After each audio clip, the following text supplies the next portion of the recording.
Hello everyone. इससे पहले जो मैंने वीडियोस भेजी थी वो थी आपकी मेरिस्टेमेटिक टिश्यूज़ के ऊपर। अब जो हमारा आज का टॉपिक है वो है हमारा परमानेंट टिश्यूज़। आपने मेरिस्टेमेटिक टिश्यूज़ देख ली होंगी और उसे समझने के बाद ही आप ये परमानेंट टिश्यूज़ समझ सकते हैं। सो स्टार्ट करते हैं। परमानेंट टिश्यूज़ से स्टार्ट करने से पहले मैं थोड़ा सा आपको मेरिस्टेमेटिक का रिवीजन करा देती हूँ हल्का सा। मेरिस्टेमेटिक टिश्यूज़ वो टिश्यूज़ होती हैं जो कंटिन्यूसली डिवाइड करती रहती हैं और ये रिस्पॉन्सिबल होती हैं प्लांट की ग्रोथ के लिए। ठीक है, मेरिस्टेमेटिक टिश्यूज़ वो होती हैं जो प्लांट, इसको डिवाइडिंग टिश्यूज़ भी कहते हैं, डिवाइडिंग टिश्यूज़ भी कहते हैं इसे। ठीक है, क्योंकि यही रिस्पॉन्सिबल होती है लेंथ, विड्थ, उसकी ग्रोथ सब कुछ इंक्रीज करने के लिए यही रिस्पॉन्सिबल होती है। ठीक है, ये आपका था मेरिस्टेमेटिक टिश्यू। ये 3 टाइप्स के थे on the basis of location: apical, lateral और intercalary। एपिकल आपका रूट टिप और शूट टिप पे प्रेजेंट होती थी। ये प्लांट है, ये इसकी रूट्स हैं, यहाँ पे जो टिप्स, रूट की टिप्स हैं वहाँ पे एपिकल मेरिस्टेमेटिक टिश्यू प्रेजेंट है और ये इसकी लेंथ को इंक्रीज करने में हेल्प करती है। ये शूट की टिप है, शूट की टिप पे प्रेजेंट रहती है जिससे कि इसकी और आगे ऊपर लेंथ इंक्रीज होती जाएगी प्लांट की, इसलिए वहाँ पे प्रेजेंट है। ठीक है, अब लेटरल कहाँ होती है? जैसे ये पेड़ की बार्क है, इसकी गिर्थ इंक्रीज, विड्थ, चौड़ाई इंक्रीज, लेंथ के साथ साथ चौड़ाई भी इंक्रीज होनी जरूरी है, तो लेटरल मेरिस्टेमेटिक टिश्यू उसके काम करती है। इंटरकैलरी इंटरनोड्स में प्रेजेंट रहती है। ये लीव्स का साइज, फ्लावर का साइज, फ्रूट का साइज, ये सब कुछ सबके साइज इंक्रीज करने का काम करती है। ठीक है, तो ये 3 टाइप्स की मेरिस्टेमेटिक टिश्यूज हमने पढ़ी थी अच्छे से। अब हम स्टार्ट कर रहे हैं आज परमानेंट टिश्यू से। यही मेरिस्टेमेटिक टिश्यू, ठीक है, यही मेरिस्टेमेटिक टिश्यू जब क्या हो जाए, एबिलिटी लूज कर जाए डिवाइड होने की, इनका क्या डिवाइडिंग टिश्यूज का था ना, ये फटाफट डिवाइड 1 से 2, 2 से 4, इनका यही फीचर है कि ये बहुत जल्दी जल्दी डिवाइड होकर लेंथ वगैरह इंक्रीज कर देती है, प्लांट को ग्रोथ प्रोवाइड करती है। जब यही वाली टिश्यूज, यही वाली जो सेल्स है, मेरिस्टेमेटिक सेल्स जो होंगी इसी टिश्यूज की, तो जब ये स्टॉप कर जाएंगी ग्रोथ करना और ये डिवाइड करना स्टॉप कर जाएंगे और एक particular specific role, specific shape अपने आप में ले लेंगी, तो वही टिश्यूज, वही मेरिस्टेमेटिक टिश्यूज परमानेंट टिश्यूज बन जाती हैं। तो हम ऐसे कह सकते हैं कि जो मेरिस्टेमेटिक टिश्यूज हैं वो क्या हो गई, डिफ्रेंशिएट हो गई। क्या हो गई? डिफ्रेंशिएट हो गई और वही बन गई आपकी परमानेंट टिश्यू। अब इस डिफ्रेंशिएट का मतलब समझेंगे हम। इस डिफ्रेंशिएट का मतलब क्या होता है? जब सेल कोई भी ऐसा प्रोसेस जिसमें कि परमानेंट शेप, साइज और फंक्शन ले ले, मेरिस्टेमेटिक टिश्यू क्या कर लेगी? परमानेंट शेप, साइज और फंक्शन एक्वायर कर लेगी। ठीक है, पहले उसका कोई पर्टिकुलर शेप नहीं था, साइज नहीं था, कोई पर्टिकुलर फंक्शन नहीं। ठीक है, पर जब वो डिफ्रेंशिएट हो जाएगी, particular shape, permanent shape, size और फंक्शन वो गेन कर लेगी, ठीक है, तब वो टिश्यू क्या बन जाएगी? Permanent tissue. मेरिस्टेमेटिक टिश्यू ही डिफ्रेंशिएट होके बन जाती है परमानेंट टिश्यू। इस लाइन को याद रखना है कि मेरिस्टेमेटिक टिश्यू ही डिफ्रेंशिएट होके, डिफ्रेंशिएट का मतलब ये, ठीक है, डिफ्रेंशिएट होके वो बन जाती है परमानेंट टिश्यू। अब इनका स्ट्रक्चर कैसा होता है? इसका परमानेंट टिश्यूज का, ये लार्ज होती हैं, इसमें लार्ज सेंट्रल वैक्यूल प्रेजेंट होता है। सेंट्रल वैक्यूल COULE वैक्यूल, ये प्लांट सेल है, प्लांट सेल का न्यूक्लियस साइड में होता है और ये बड़ा सा वैक्यूल आपने सेल वाले चैप्टर में पढ़ा था। ठीक है, ये वैक्यूल क्या काम करती है? ये वैक्यूल फूड स्टोरेज, इसमें फूड स्टोर रहता है, फूड स्टोरेज का, और ये सेल को टर्जिडिटी प्रोवाइड करती है, टाइट रहती है इसकी वजह से सेल। ठीक है, इसमें बहुत सारा वाटर, सैप प्रेजेंट रहता है, सैप में फूड आपका, ठीक है, ये सब कुछ फूड लिक्विड के फॉर्म में प्रेजेंट रहता है। ठीक है, इसे वैक्यूल कहते हैं। ये वैक्यूल आपने सेल वाले चैप्टर में अच्छे से पढ़ा था, वैक्यूल का फंक्शन और वैक्यूल सब कुछ। और मेरिस्टेमेटिक टिश्यू में एक बार मैंने फिर से वैक्यूल आपको एक्सप्लेन करवाया। ठीक है, तो इसका लार्ज सेंट्रल वैक्यूल होता है, बीच में बहुत बड़ा सा सेंट्रल वैक्यूल, सारा का सारा space vacuole, mostly space vacuole नहीं घेर रखा होता है। अब जो इसकी सेल वॉल होती है वो ये तो थिन होती है, या फिर थिक होती है, मोटी पतली दोनों चलती है इसकी सेल वॉल, ठीक है। अब इसका फंक्शन क्या है, किसका, परमानेंट टिश्यू का। ऑफ कोर्स हम परमानेंट टिश्यू पढ़ रहे हैं तो उसका फंक्शन पढ़ेंगे। इसका वर्क प्रोटेक्शन का भी है, ये प्रोटेक्ट करती है सेल को। इसका काम सपोर्ट का भी है, सपोर्ट करती है, ठीक है। स्टोरेज का भी है और फोटोसिंथेसिस का भी काम करती है। ये आपको लर्न करना पड़ेगा, प्रोटेक्शन, सपोर्ट, स्टोरेज, फोटोसिंथेसिस, ये और ज़्यादा एक्सप्लेन कर करके हम आगे पढ़ेंगे, ठीक है। फंक्शन ये परमानेंट टिश्यूज का फंक्शन है, ये इसका स्ट्रक्चर है, ठीक है। अब ये परमानेंट टिश्यू के टाइप्स, किसके, परमानेंट टिश्यू, मैं आपको रिवाइज करा देती हूँ। टिश्यूज 2 टाइप्स के, प्लांट टिश्यू और एनिमल टिश्यूज, ठीक है। 2 टाइप्स के टिश्यूज होते हैं, प्लांट टिश्यू और एनिमल टिश्यू, ठीक है। प्लांट टिश्यू भी फर्दर 2 टाइप्स के होते हैं, permanent tissue, meristematic tissue. Meristematic 3 type के होते हैं, एपिकल, लेटरल, इंटरकैलरी, जिसे हमने पढ़ लिया है। अब हम पढ़ रहे हैं परमानेंट टिश्यू। परमानेंट टिश्यू भी 2 टाइप की होती हैं, क्या, simple permanent tissue and complex permanent tissue. Simple further 3 types की होती हैं, parenchyma, collenchyma and sclerenchyma. Parenchyma, collenchyma और स्क्लेरेनकाइमा। और हमारी कॉम्प्लेक्स 2 टाइप्स की होती है, जाइलम वाटर कंडक्शन का काम मोस्टली, और फ्लोएम मोस्टली फूड कंडक्शन का काम, फूड ट्रांसपोर्ट का काम, ठीक है। तो परमानेंट टिश्यू हमने पढ़ लिया, परमानेंट टिश्यू, ठीक है। वही मेरिस्टेमेटिक टिश्यू जो डिफ्रेंशिएट हो जाती है वही परमानेंट टिश्यू बन जाती है। मेरिस्टेमेटिक टिश्यू जब डिफ्रेंशिएट हो जाती है वही परमानेंट टिश्यू बन जाती है, ठीक है। अब परमानेंट टिश्यू 3 टाइप्स की, अब तीनों टाइप्स एक एक करके हम पढ़ेंगे। तो सबसे पहले हम स्टार्ट करते हैं अपना क्या, सिंपल परमानेंट टिश्यू का। सिंपल परमानेंट टिश्यू, ये क्या होती है, स्ट्रक्चरली एंड फंक्शनली सिमिलर। इनका स्ट्रक्चर, इस टिश्यू के जितने भी सेल्स होंगे इनका सबका स्ट्रक्चर और फंक्शन क्या होगा, सिमिलर होगा। वो होंगी आपकी simple permanent tissues. Simple permanent tissue में सबसे पहले हमारा है parenchyma. Parenchyma simple permanent tissue, ये इसका टाइप है, ठीक है। ये कहाँ पे, लोकेट कहाँ पे मिलती है, लोकेशन क्या है इसकी, कहाँ कहाँ पाई जाती है, स्टेम में, रूट्स में, ठीक है, लीव्स में, फ्लावर में, मोस्टली कई हर एक जगह ये पाई जाती है प्लांट्स के हर पार्ट्स में, ठीक है। और इसका सेल स्ट्रक्चर कैसा है, सेल स्ट्रक्चर क्या है, इसकी थिन सेल वॉल है, थिन पतली सेल वॉल, ठीक है। अभी हम देखेंगे स्ट्रक्चर को फंक्शन से रिलेट करके। इसकी जो सेल्स होती है राउंड, पॉलीगोनल और इलोंगेटेड होती हैं, ठीक है। अब नेक्स्ट पॉइंट इसमें है कि इंटरसेलुलर स्पेस कैसा है, इंटरसेलुलर स्पेस में प्रेजेंट है। मैं अभी आपको डायग्राम से भी इसको दिखाऊंगी, ठीक है। और ये जो सेल्स होती हैं वो लिविंग सेल्स होती हैं, ठीक है। अब इनकी थिन सेल वॉल है, जब सेल की वॉल जो ये थिन है इसका मतलब इसके अंदर का मटेरियल बहुत सारा प्रेजेंट है। तो इसका फंक्शन क्या होगा, इनका फंक्शन क्या होगा, सबसे पहले फूड स्टोरेज का फंक्शन होगा इनका। ये करेंगे खूब सारा फूड स्टोर, तभी इनकी बाहर की जो सेल वॉल होगी वो पतली होगी। कुछ केसेस में क्या होता है, इसके अंदर क्या प्रेजेंट होता है, क्लोरोफिल। यहाँ पे बना देती हूँ, इसके अंदर क्या प्रेजेंट है, क्लोरोफिल, पूरा भर भर के क्लोरोफिल प्रेजेंट होता है। जिसके अंदर क्लोरोफिल प्रेजेंट होता है उसको कहते हैं क्लोरेनकाइमा।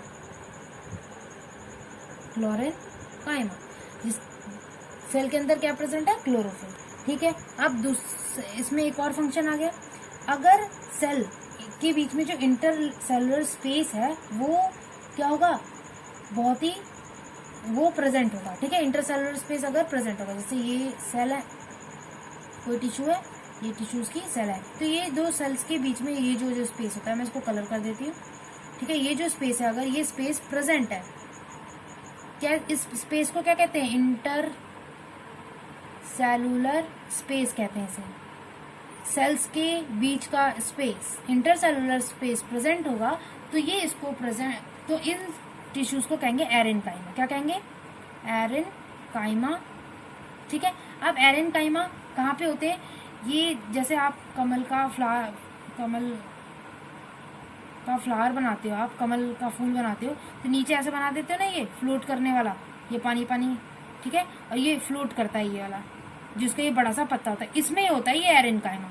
ये क्या है, इसको बायोन्सी प्रोवाइड करता है। बायोन्सी मतलब कि इससे तैरने की शक्ति, ठीक है, ऊपर की तरफ फोर्स प्रोवाइड करता है, बायोन्सी प्रोवाइड करता है, जिसकी वजह से ये जो पार्ट्स हैं आराम से फ्लोट कर पाती हैं, ठीक है। नीचे से बायोन्सी, नीचे से ये फोर्स होता है ना जो इसको डूबने नहीं देता है, वही फोर्स होता है ना बायोन्सी। आपने ये इसमें फिजिक्स में पढ़ेंगे आप बायोन्सी, ठीक है। तो नीचे से जो upward thrust, upward force present करता है, इसकी वजह से एरेनकाइमा, इनके बीच के इंटरसेलुलर स्पेस में बहुत सारा स्पेस प्रेजेंट है, इससे ये बहुत ज्यादा लाइट हो जाती है, उसके नीचे से ये फोर्स जो पानी का लगता है, इसकी वजह से ये तैरती है, ठीक है। तो इट प्रोवाइड्स फ्लोटिंग, ठीक है। अब पैरेनकाइमा के बाद हम पढ़ेंगे अब नेक्स्ट हमारा कोलेनकाइमा। नेक्स्ट पार्ट है आपका कोलेनकाइमा। किसका पार्ट है ये? Simple permanent tissue. Simple permanent tissue का फर्स्ट पार्ट पैरेनकाइमा हमने पढ़ लिया। सेकंड है हमारा कोलेनकाइमा। अब इसकी लोकेशन कहाँ है? ये कहाँ लोकेटेड है, कहाँ कहाँ प्रेजेंट है? ये स्टेम में, पेटियोल में और लीव्स में। लीव्स में कौन से प्लांट के? डाइकॉट प्लांट्स के। डाइकॉट प्लांट्स या ट्रीज जो भी बोलो, ठीक है। इसके स्टेम में, पेटियोल में और लीव। अब ये हमें समझना है कि पेटियोल क्या होती है। ये जैसे स्टेम है, स्टेम से इसमें से ऐसे पत्ती निकली है, ये इसको कहते हैं हम पेटियोल, ठीक है। ये वो वाली लकड़ी जिसमें पत्ती निकल के आ रही है, ठीक है, ये लीफ निकल के आ रही है, इसको पेटियोल कहते हैं। डाइकॉट प्लांट्स कौन से होते हैं? दो टाइप के प्लांट्स होते हैं, मोनोकॉट और डाइकॉट। डाइकॉट जिसके जैसे चना होता है, जो आराम से हम उसको ऐसे पकड़ के दबाएंगे तो दो में डिवाइडेड हो जाता है, ठीक है, तो वो डाइकॉट, दो कॉटिलिडन्स वाले प्लांट होते हैं डाइकॉट प्लांट्स। सारे डाइकॉट प्लांट्स में प्रेजेंट होते हैं कौन सा? कोलेनकाइमा। अब इसके सेल का स्ट्रक्चर कहता है, स्ट्रक्चर ऑफ सेल कैसा होता है? स्ट्रक्चर ऑफ सेल कैसा है इसका? ये लिविंग सेल्स है, ध्यान रखना है आपको, पैरेनकाइमा भी लिविंग सेल्स थी, ठीक है, ये भी लिविंग सेल्स है। ये इलोंगेटेड सेल्स हैं, लंबी लंबी सेल्स होंगी इसकी, इलोंगेटेड, ठीक है। इसमें एक्स्ट्रा सेलुलोज कॉर्नर में प्रेजेंट होगा, जैसे कि ये सेल समझ लो, ये सेल है, पॉलीगोनल शेप बना देती है मैं इसका, तो इसके कॉर्नर में क्या होता है? यहाँ पे कॉर्नर में ऐसे डिपोजिट रहता है। क्या डिपोजिट रहता है? सेलुलोज, एक्स्ट्रा सेलुलोज कॉर्नर्स में प्रेजेंट रहता है। इसमें जो इंटरसेलुलर स्पेस होता है, इसको कैसे लिखेंगे? Cellulose extra deposits extra cellulose, ठीक है, एट कॉर्नर्स, ठीक है। नेक्स्ट पॉइंट आपका है क्या? कि इंटरसेलुलर स्पेस, इंटरसेलुलर स्पेस इसमें क्या है? वेरी लिटिल, ये एब्सेंट, वेरी लिटिल, बहुत कम, बहुत कॉम्पैक्टली, ये सेल्स बहुत ही ज्यादा कॉम्पैक्टली अरेंज होते हैं। इसमें जो इंटरसेलुलर स्पेस होता है वो बहुत ही कम, वेरी लिटिल प्रेजेंट होता है, लिटिल प्रेजेंट, या फिर एब्सेंट ही होता है, होगा ही नहीं, ठीक है। अब इसकी जो वैक्यूल है, ठीक है, वो बहुत बड़ी होती है। साइटोप्लाज्म भी बहुत सारा इसमें, न्यूक्लियस, साइटोप्लाज्म, सब कुछ अच्छे से इसका दिखाई देता है। सेल्स आर सर्कुलर, ओवल और एंगुलर शेप क्या है सेल की? सर्कुलर, एंगुलर मतलब एंगल्स बनाते वाला, एंगुलर और ओवल कह लो, ठीक है, एंगुलर, ओवल। वैक्यूल प्रेजेंट है, साइटोप्लाज्म प्रेजेंट है, न्यूक्लियस अच्छे से प्रेजेंट है। अब इसका फंक्शन क्या है? ये सब कुछ आपका लर्न करने वाला चीज मटेरियल है आपका, ये सब कुछ, इसको आपको याद ही करना पड़ेगा, इसका कोई ज्यादा समझने से मतलब नहीं है, ठीक है। फंक्शन क्या है? Mechanical support. मैकेनिकल सपोर्ट कैसे? जब बाहर के एनवायरनमेंट में प्लांट्स तो ऐसे ही प्रेजेंट रहते हैं, बारिश आए, धूप आए, सब जगह उन्हें प्रेजेंट खड़ा ही रहना है, सीधा खड़ा ही रहना है, तो उसमें क्या होनी चाहिए? प्लांट में फ्लेक्सिबिलिटी होनी चाहिए कि थोड़ी सी हवाएं और जो उसकी स्टेम है वो टूट ना जाए, या जो भी उसका कोई भी पार्ट है वो एकदम से टूट ना जाए। तो यही जो कोलेनकाइमा है, यही इसको फ्लेक्सिबिलिटी प्रोवाइड करती है, मैकेनिकल सपोर्ट प्रोवाइड करती है। तो यही क्या प्लांट को क्या प्रोवाइड करती है? फ्लेक्सिबिलिटी। ये याद करना है, ये बहुत कॉमन है, ये मतलब पूछा जा सकता है ये, ठीक है। फ्लेक्सिबिलिटी, जिससे कि वो इजी बेंडिंग हो जाए, इजी बेंडिंग, प्लांट्स की इजी बेंडिंग हो जाए। ये मोस्टली टेंड्रिल्स में, टेंड्रिल्स वो जो ऐसे क्या कहते हैं, बेल वाले जो प्लांट होते हैं जो बिल्कुल ऊपर चढ़ चढ़ के होते हैं टेंड्रिल्स में वहाँ पे और क्लाइंबर्स में प्रेजेंट होते हैं, ठीक है।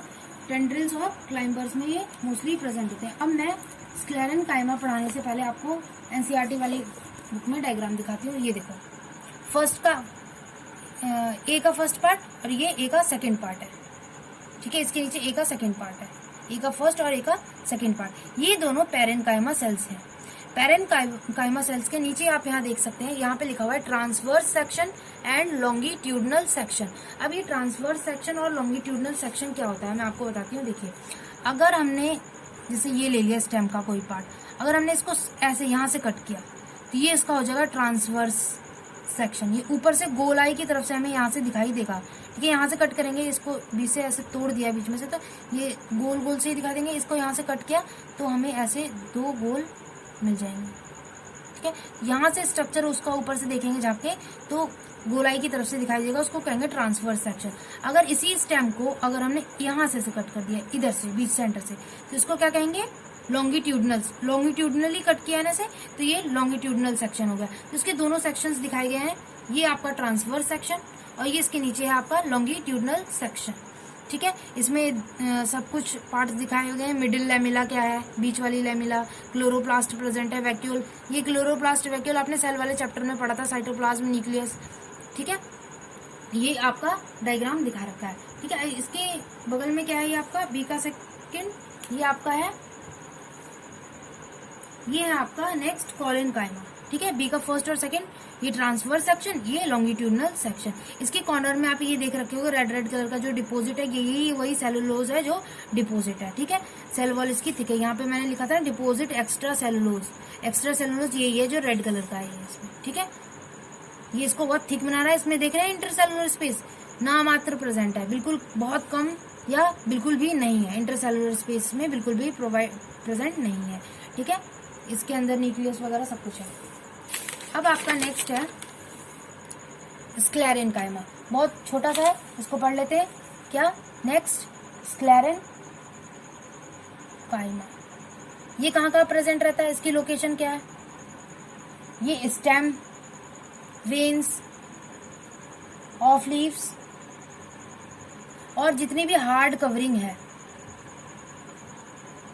हार्ड कवरिंग मतलब सीड के ऊपर वाला कवर, ठीक है। अखरोट के ऊपर जो आप देखते होगे टाइट टाइट सा वो, और कोकोनट का जो हस्क होता है ऊपर जो छिलका हम छील के निकाल देते हैं वो हस्क, कोकोनट की सारी सीड्स और नट्स की जितनी भी कवरिंग होती है, मूंगफली के ऊपर वाला कवर जिसको तोड़ के हम खाते हैं, तोड़ देते हैं उसके बाद अंदर बीज निकाल के खाते हैं उसका, ठीक है। इसमें प्रेजेंट होती है क्या हमारी स्क्लेरेनकाइमा। वेन्स क्या होती है, वेन्स ये लीफ है, लीफ की जो ये इसको वेन कहते हैं, ठीक है।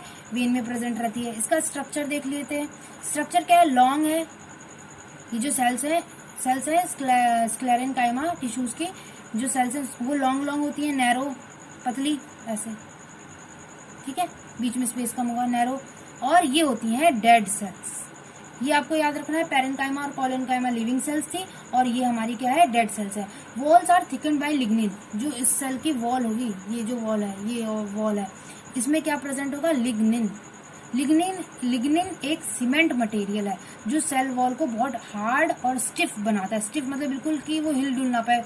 आपने देखा हो हस्क ऑफ कोकोनट और जो भी नट्स का और सीड्स का ऊपर वाला पार्ट है वो बहुत हार्ड होता है, तो वो जो हार्डनेस प्रोवाइड कौन कर रहा है, ये लिग्निन ही प्रोवाइड कर रहा है। ये वो है जो हार्डनेस प्रोवाइड कर रहा है। Cell cavity is absent, cell के बीच में जो ये समझ लो स्पेस, इसमें बहुत सारा ऐसे मटेरियल ऐसे प्रेजेंट रहता है, तो इसके बीच के अंदर का जो ये स्पेस है ना, ये एब्सेंट रहता है, इसमें कुछ प्रेजेंट ही नहीं रहता है, ये बीच में स्पेस ही नहीं रहता है, बीच में सब कुछ भरा हुआ है इसके अंदर, इसके बीच के अंदर स्पेस बिल्कुल भी प्रेजेंट नहीं है।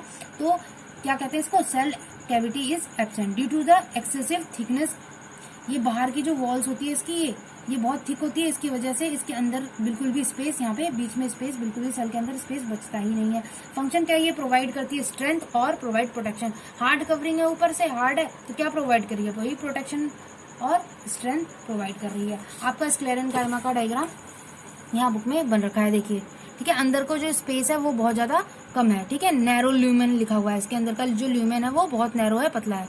ट्रांसफर सेक्शन गोल उसमें, और ये लॉन्गिट्यूडनल सेक्शन है, सी का सेकंड, ठीक है। ये डायग्राम आप थोड़ा सा देख लेंगे, ज्यादा इंपॉर्टेंट नहीं है, बस आज के लिए इतना ही। नेक्स्ट वीडियो में हम कंटिन्यू करेंगे अपना एपिडर्मिस और कॉर्टेक्स, ठीक है, और उसके आगे हम जाइलम और फिलोम के बारे में भी पढ़ेंगे। Thank you.